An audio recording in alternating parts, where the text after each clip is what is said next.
There you go. Press the button.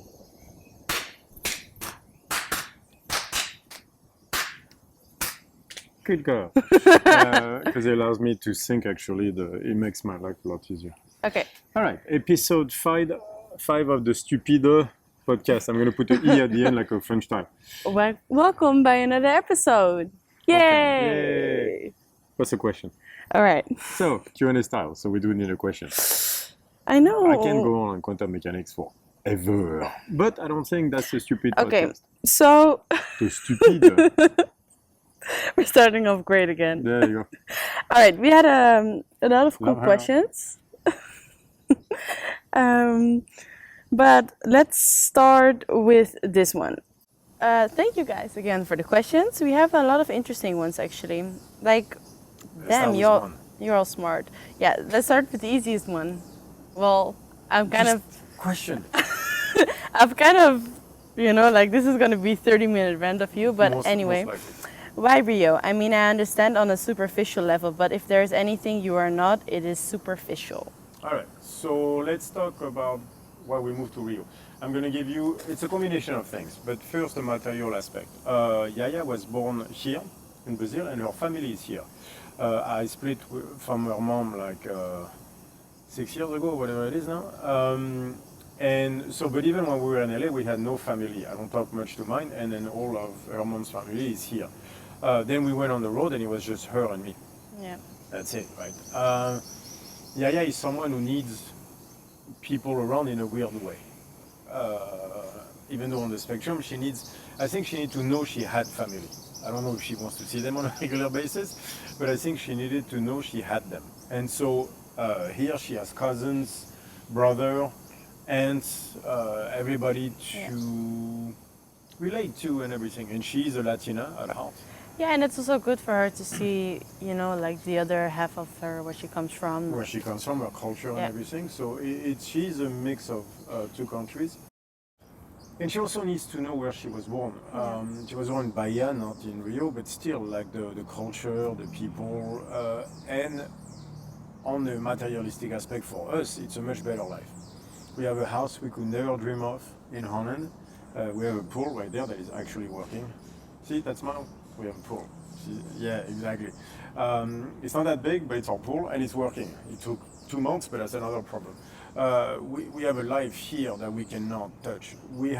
There's food here that is not the way they produce it in the Western world. Let me put it this way. Like we go to a farmer's market like twice a week and we get chicken from a guy where we can go visit the farm. I know what the chicken has been through. I know he eats dirt, worms.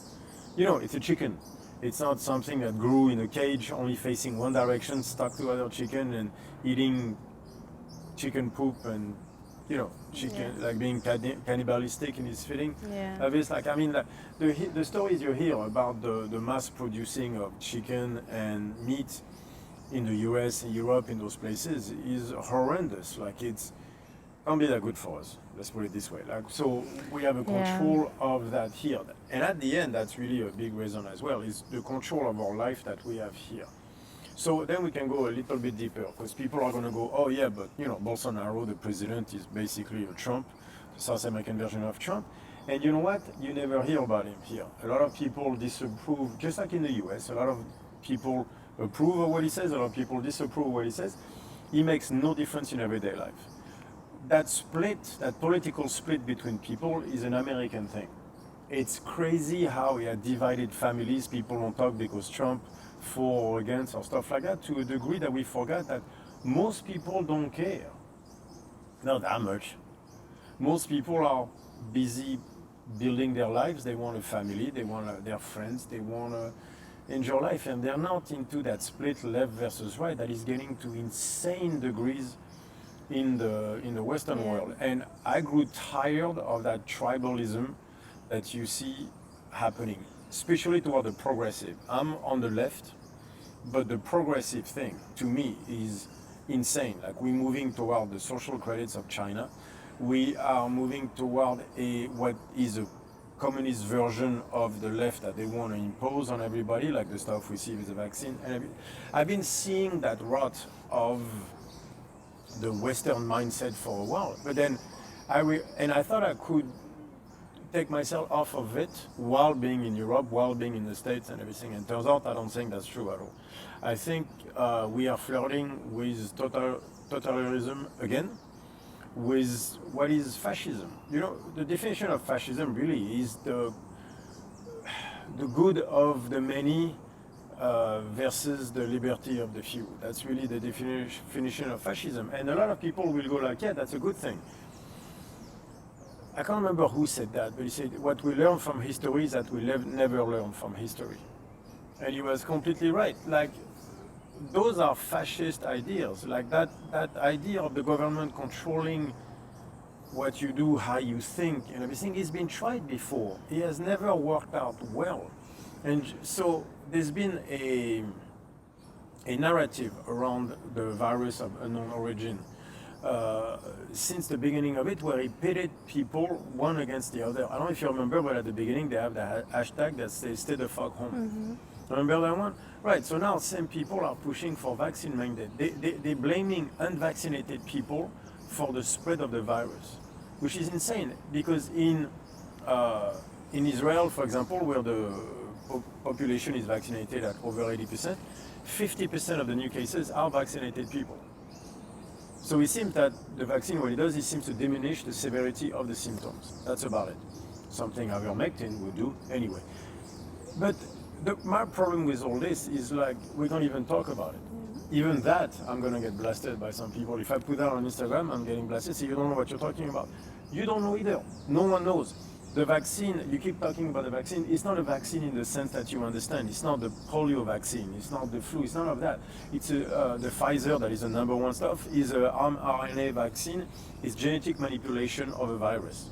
That's what it is. We call it a vaccine, but it's not a vaccine in the sense you understand it. Like, you know, you take a weakened version of an organism and you build antibodies. That's not what it does. It does something else, and it seems that its effects on spike proteins can be dangerous. Not necessarily all the time. Is the vaccine working? Yes, it diminishes the symptoms. There's no question, but we could look at other ways to do that as well, which we are not. So now we're back into if you're unvaccinated, you're evil. So we're gonna take away your freedom to travel, to freedom to go to the market, to go outside. I was watching, they're starting to talk about diminishing the salaries of people that are unvaccinated to force them. Yep. What if you can't get the vaccine?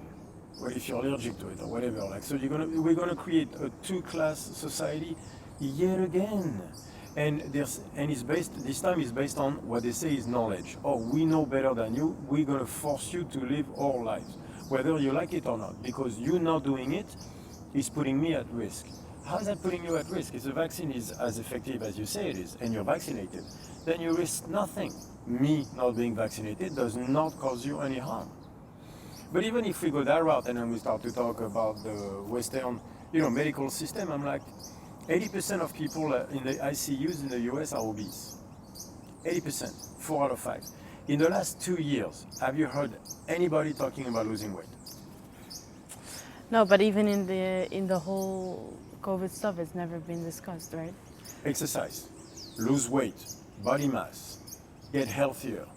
2 years, 0. So if you are Which I think is a bigger thing. Right? Stronger immune system? No? Anybody? No? 80% of people, you like numbers, 80%, 79% of people in the ICUs were obese.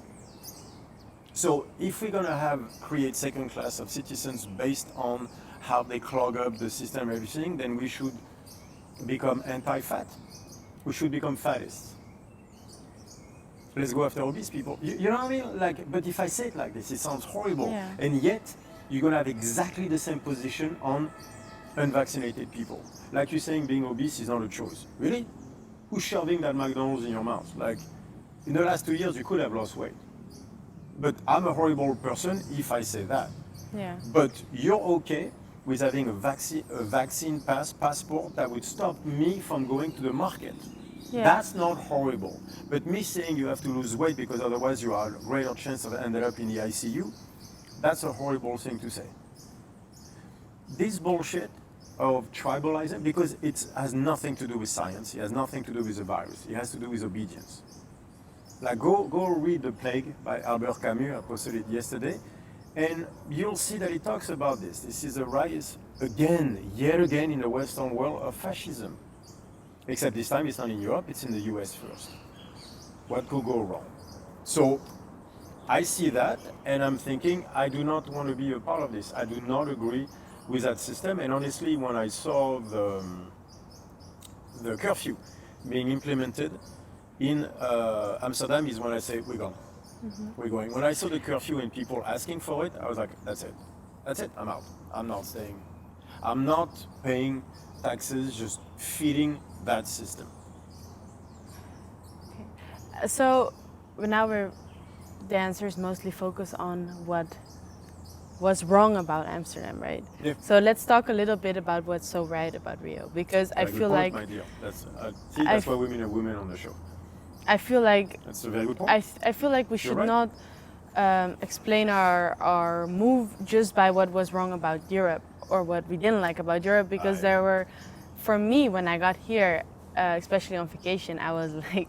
Yeah, so we decided to move because I was like, all right, we're moving. And she was like, can we go on vacation first? I was like, if you need to go. No, for me, I always wanted to leave. I was always open to the idea to leave Holland, actually. I really like to I did not force you, that is true. I really like the idea of seeing a bit more and really seeing the culture. And the culture really spoke to us both.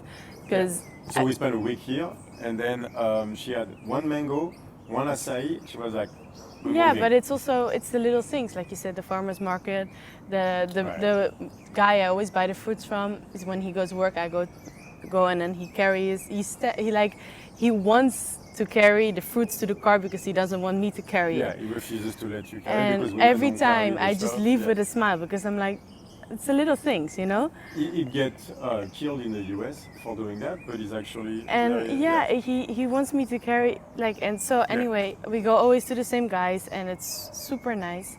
Friday. The food is great. Yeah, the food is great. Friday night, everyone. It doesn't matter which age, which size, which whatever you are. Everyone is partying, dancing, listening Friday to music. And Saturday night. And Sunday night, usually Tuesday, maybe Wednesday. And no, but everyone is just enjoying life. Like if it's a nice day here, you see everyone on the beach, no matter what you're doing. Working or Yeah, it doesn't really matter, and it's not like for me. I love how free they are. Like no one is carrying. Everyone walks around in their bikini, like no makeup, just themselves, and they're just enjoying. They're gorgeous people, by the way. They're gorgeous. Like I've never seen dudes with so many six packs and large biceps. And the women look amazing. And it's, you see, they're all Brazilians in every type there are. So and everyone loves each other. There's all type of skin color. All types of because they mix Asian, they mix Indian from the Amazon, black, white. So there's all types of skin colors, and there's a freedom here that you and you know what struck me for me the most was how nice they are. Like in Amsterdam, we were getting yelled at, insulted just from walking, not on the sidewalk by people on their bicycle at 8 in the morning, which turns out is a bit rougher on you than you think. Yeah, well, for me, Holland, the Dutch culture is very, not as expressive as they are here, and I really enjoy that. Can't say that. Like if you come in someone's house, they will hug you right away. You're basically family. Like it's a very warm, nice, expressive environment, which is very different from what I've known and where we lived for the past time. Yeah.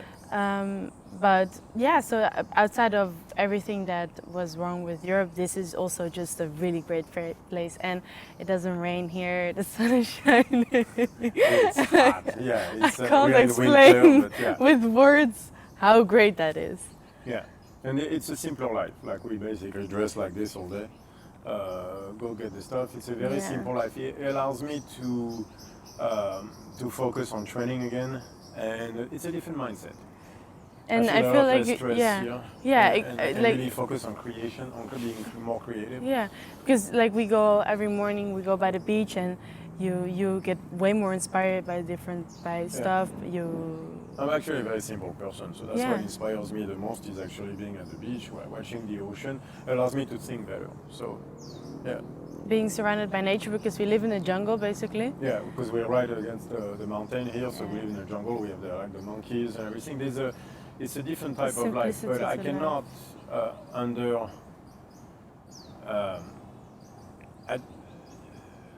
I am worried about the direction, honestly, of the Western civilization. I think it's the end of the empire, and the idea of Chinese social credits scares me. I won't lie, and I think that's where you're all heading. So I decided to move my family here. Yeah, and I saw a monkey the other day here, and I was very happy. So. Right, so there's two sides of it. She's happy because it's a better life. I'm joking. No, I'm understanding everything you're saying, your point. I'm just saying that it's not just...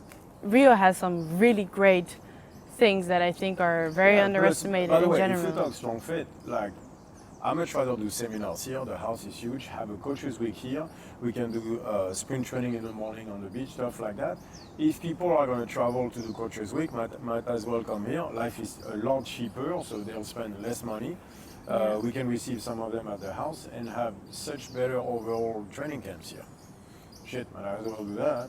Yeah. Anyway, so those are some of the reasons. There's a couple of reasons that will remain private as to why we like being here so much. Yeah, exactly. But those are, we're not talking about that one. What is even your point here? Well, that we're still supposed to do that podcast one day or another. But Next anyway, question. No. Let's call it an episode 5 because it's been already over 10 minutes, and then we do episode 6. Okay. There we go. So those are our main reasons for moving here, and we shall see you right away on episode 6. All right. Thank you, guys.